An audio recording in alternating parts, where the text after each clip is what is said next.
Unnimishiha Forane ഇടവകയും KCYM മേഖലാ ഘടകവും സംയുക്തമായി കാഞ്ഞങ്ങാട് നഗരത്തിൽ ക്രിസ്മസ് കരോൾ സംഘടിപ്പിച്ചു. ഹോസ്ദുർഗ് ടൗൺ ഹാൾ പരിസരത്തു നിന്നും ആരംഭിച്ച കരോൾ നോർത്ത് കോട്ടച്ചേരിയിൽ സമാപിച്ചു.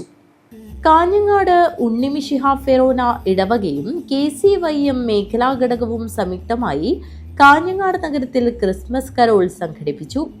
ഹോസ്ദുർഗ് ടൗൺ ഹാൾ പരിസരത്ത് നിന്നും വാദ്യമേളങ്ങളുടെയും നിശ്ചല ദൃശ്യങ്ങളുടെയും അകമ്പടിയോടെ നടത്തിയ ആഘോഷപരമായ കരോൾ നോർത്ത് കോട്ടച്ചേരിയിൽ സമാപിച്ചു.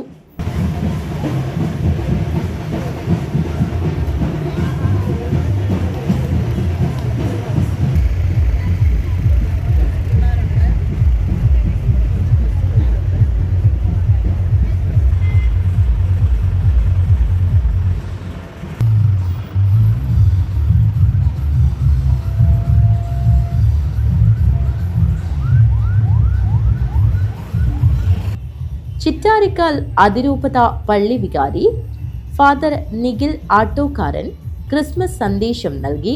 ഉണ്ണിമിശിഹ ഫെറോന പള്ളി വികാരി Father George Kalappura, Father Jose Avannoor, KCYM forane director Father Jobin Pallikkal, Father Joel Mukalel, Father Amal Thaipparambil, forane coordinator Victor Kodimattam, Raj Seban Vadakkemattam, Shaji Kumbalanganthanam, CA Peter, Saju Vellappally, CB Thomas തുടങ്ങിയവർ നേതൃത്വം നൽകി. News bureau, Kanhangad.